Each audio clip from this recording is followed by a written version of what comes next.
This video is about celebrity endorsements, which is why I thought it would be a good idea to get a sponsor. So, this video is sponsored by Loopy Fruits. Loopy Fruits are a great start to every day, and each one contains a PS3 controller. Not too sure why, though. Advertising can be found everywhere. Companies are trying to sell us stuff on our TV shows, through movies with product placement, which has nothing to do with this video, but whatever. Online, in real life. Heck, this video is probably going to get copyright claimed and monetized by Pepsi after I show Kendall solving all the world's problems with a can of soda, which will mean you'll have to watch an ad before you watch this video. But, because advertisement has become so normalized, it also means that false advertisement is everywhere. And a lot of the time, we don't even know we're being lied to. I'm also kind of talking about celebrity endorsements, so yeah. I'm just gonna start the video.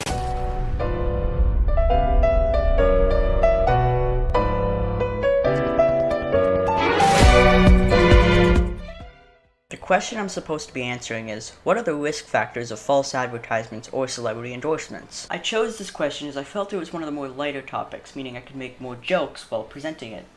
So anyways, the first risk is depression and eating disorders. Alright, so this part is like really depressing and I'm not too cool with that, so I'm just gonna fly through this so we can get to the not as depressing stuff. Okay, so like models in magazines, am I right? People showing off good looks, photoshopped to the point where they resemble a wax figure more than a living being. Seems great, right? Well, there's one issue, and it's that when people, specifically teens, see these models, they compare themselves to them. This can lead to them not thinking they're good enough, which can lead to depression, which can lead to eating disorders, or excessive exercising. Sometimes, if this unrealistic person is being used to advertise a product, then people will think that if they buy the product, they'll become just like them. Unless the product is a subscription to Photoshop, it probably doesn't, which means these people are still depressed, but now they're also in debt, so yeah. So that was a depressing note to start off on. Let's move on to some blatant lying that doesn't cause depression. That's a bit better, I don't know.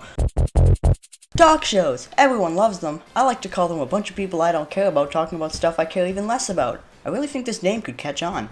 But regardless of what you think of these people, you have to agree that they are celebrities.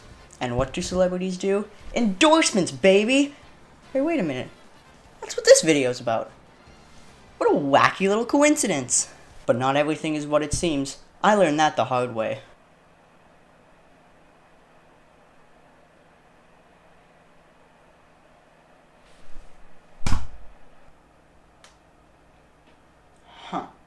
Some companies are claiming to be endorsed by a celebrity, or even to be owned by a celebrity, going as far to say that the celebrity is quitting their current line of work to pursue their passion for limes or whatever they're trying to sell. In reality, these celebrities have no correlation whatsoever with these companies and their products, but by the time this is made clear, thousands have already given their child's monthly allowance to some guy from Detroit named Philip, thinking they were giving it to Joy Behar from The View. It's kind of an obvious risk, but this causes people to waste a lot of money on something that is incapable of meeting their expectations. Okay, so next, I needed to have some way to include this because this is one of the biggest celebrity endorsement screw-ups. So yeah, I'm gonna do that now.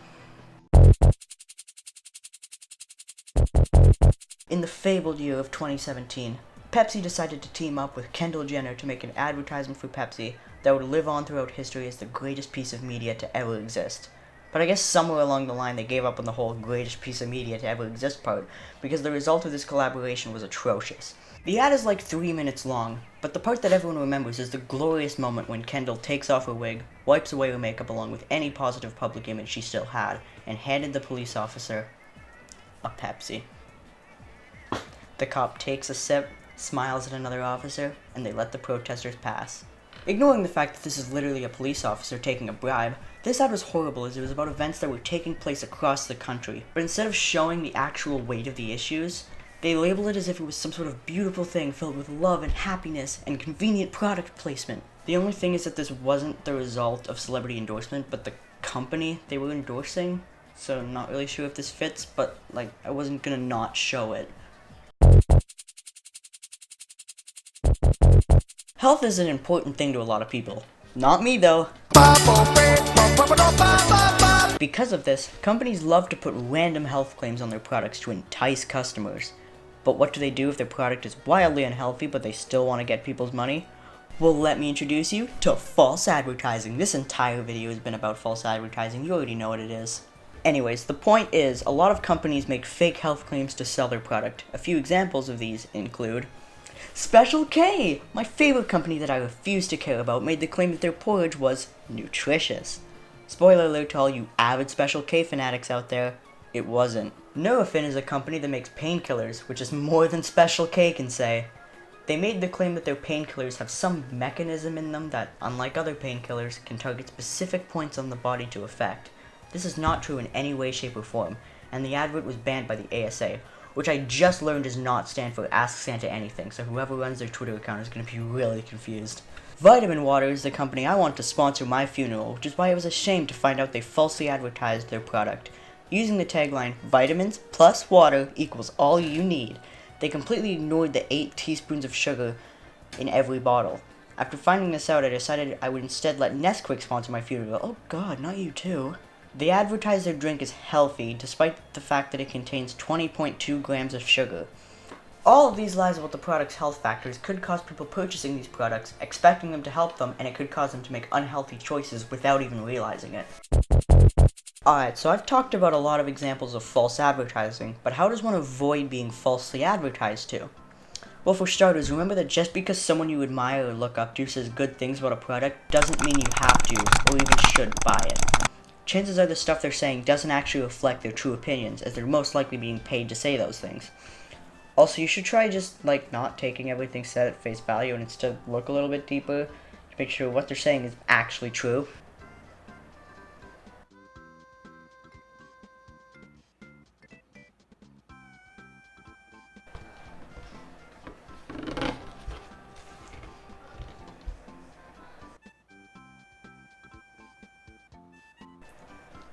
Huh. Also, if a product is fairly vague about the claims it's making, that probably means the stuff they're saying isn't true. Basically, if it seems too good to be true, it probably is. Most of it just comes down to not believing everything a company says. Just because a company says, hey guys, The Rock says our product is the best, don't just be like, oh yeah, sure, why wouldn't he say that? The Rock loves soap. Finally, if a product makes a claim but doesn't give any actual evidence to back it up, it's probably because the evidence doesn't exist, because they're... So that was my video on false advertising and celebrity endorsements. But before you go, would you please consider purchasing Loopy Fruits?